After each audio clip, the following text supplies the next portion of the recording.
Working alongside partners on the Grace Commission like Speaker Pro Tem Jones, Attorney General Chris Carr, the GBI, and others, they have helped make Georgia a hostile place for traffickers and a safe haven for victims. Marty and her partners have worked tirelessly to make Georgians throughout the state aware of this evil industry. Thanks to that good work, lives have been saved, children have been removed from dangerous situations, and offenders have been put behind bars where they can no longer make victims of the innocent. I'd like to ask Marty, our girls, and the others representing the Grace Commission to stand so we can thank you for your good work.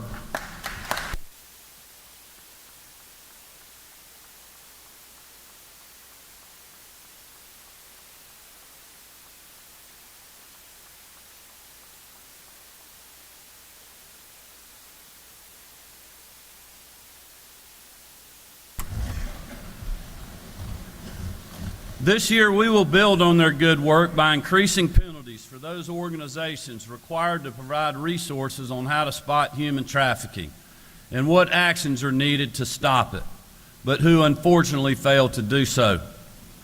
Like Marty's prior legislation, I'm sure it will receive overwhelming bipartisan support. And I also want to thank the General Assembly, again, for your support of the receiving centers where victims are now finding help and hope. This is certainly a resource that is and is still in critical need. We will also continue to take violent offenders out of our communities.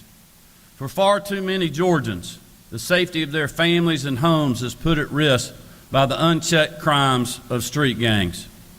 Early in my first term, we created the GBI's Anti-Gang Task Force to take the fight to these criminals. Last year, you gave the state a new tool to ensure justice, the Gang Prosecution Unit in the Office of Attorney General Chris Carr. I'm grateful that the Attorney General and his team have already indicted over 50 gang members in just the first 6 months of standing up this unit.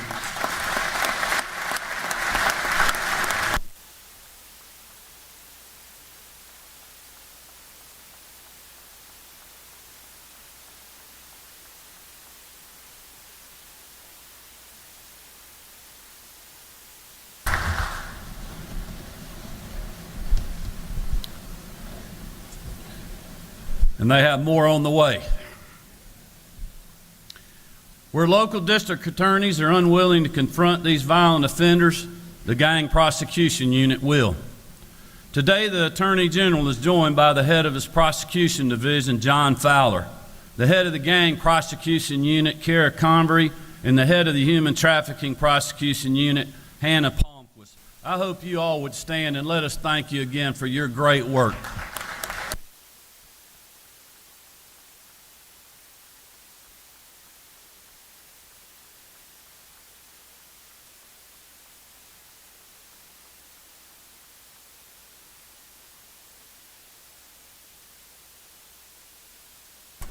We have made great strides in curbing crime, but now this fight is entering a new phase, and law enforcement needs your help to continue to achieve success. In communities across our state, gangs are actively recruiting children as young as elementary school students into a life of crime. They are targeting the most innocent among us, pulling them down a dark path that often leads to a prison cell or a cemetery. That is why, along with the Attorney General, I'm proposing legislation to increase penalties for those trying to recruit our children into a gang. Let me be clear, you come after our children, we will be coming after you.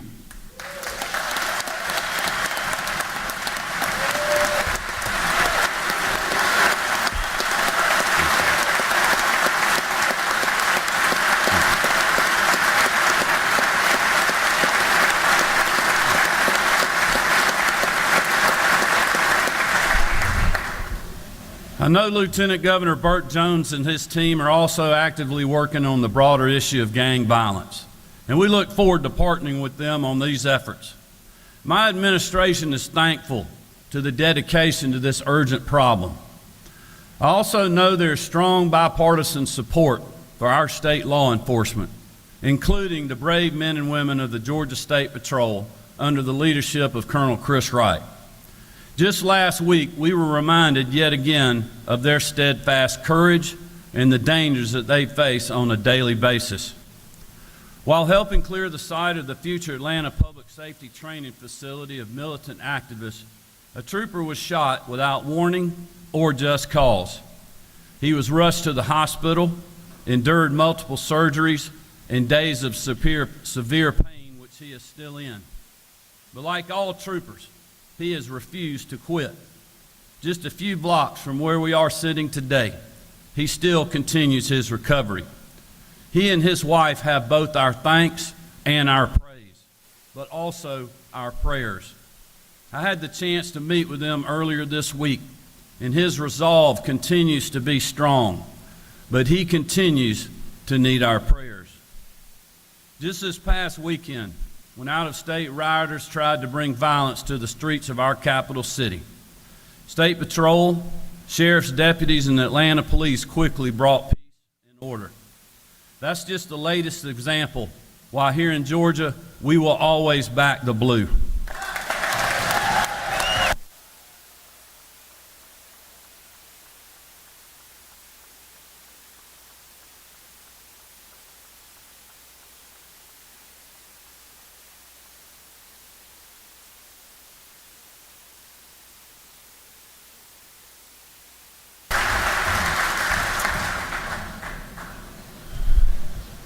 This morning, we're joined by another trooper, one who serves from the skies.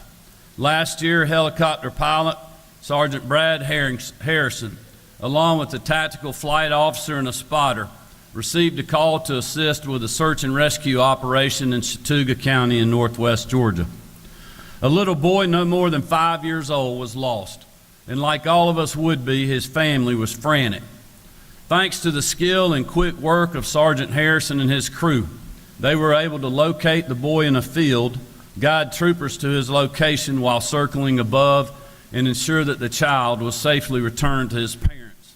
Sergeant Harrison, would you please stand and let us thank you for your good work and those of all our Georgia State law enforcement.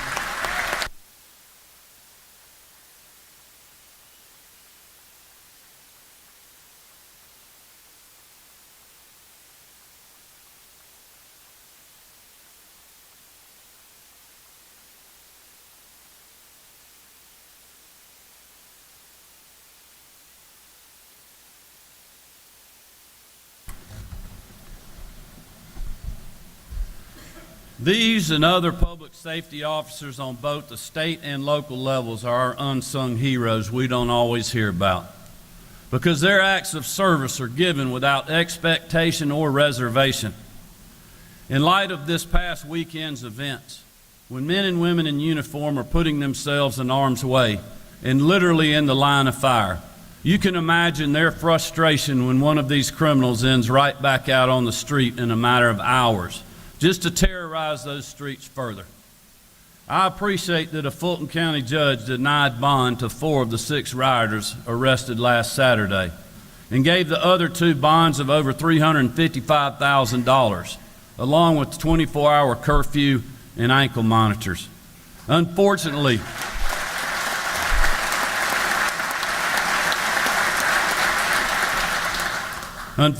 this approach is not universal across the judicial system. While some may not take this issue seriously, I can assure you that I do. We can and we must do something about the revolving door of criminal justice, and I look forward to working with this legislature to get it done.